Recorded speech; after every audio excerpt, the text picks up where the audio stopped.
We know the power of the Hanukkah candle. We know that it saved the Jewish people.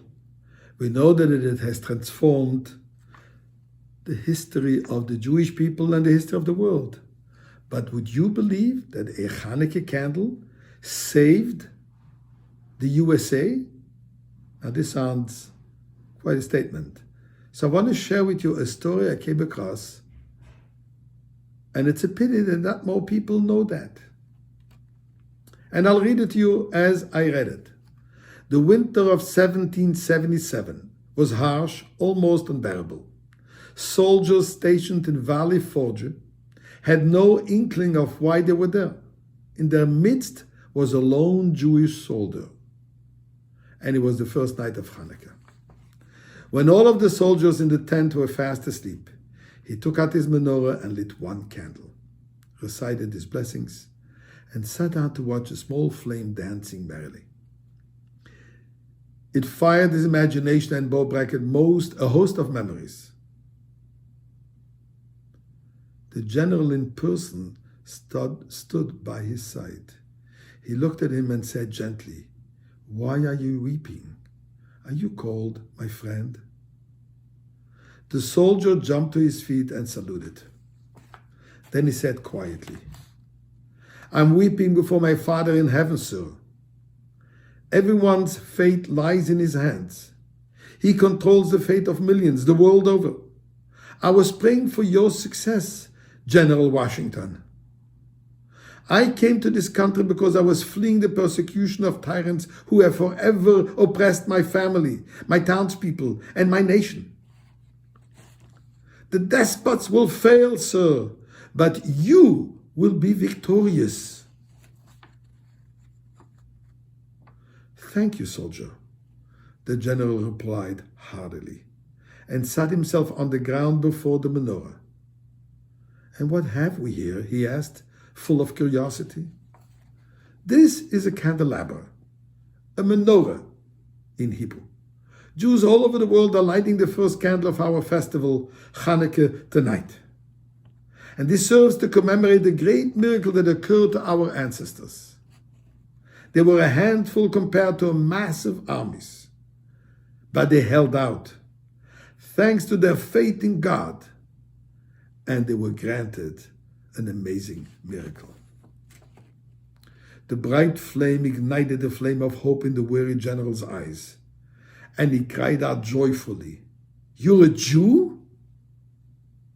Then you're a descendant from the people of prophets? And you say that we will win the war?" "Yes, sir," he replied confidently. The general rose, his face glowing with renewed hope. They shook hands heartily. Washington asked the soldier for his name and address and disappeared into the night.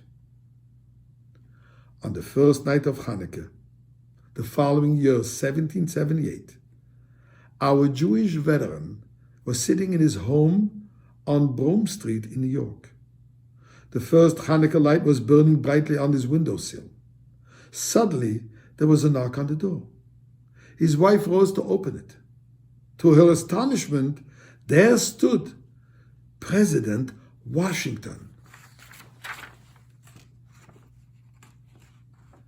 "There is that fabulous light, the Hanukkah light," he cried out happily, spotting the candle by the window.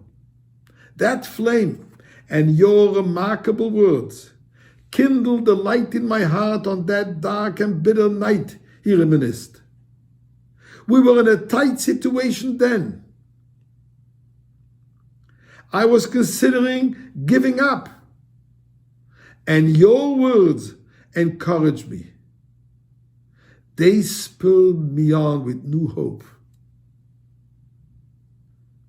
You will soon be awarded the Medal of Honor from the United States of America for your bravery in Valley Forge. But tonight, you will receive a personal memento from me." And with these words, President Washington placed on the table a gold medal upon which was engraved a Hanukkah menorah with one light burning. Upon this medal was inscribed, a sign of thanks for the light of your candle, George Washington. A Hanukkah candle saved the battle of George Washington. Yes, my friends, that's the power of one candle. And indeed, not only has it be part of the great success story of the United States, but this one candle is the candle which is going to bring about the ultimate redemption with Mashiach. Please, God, make this happen now.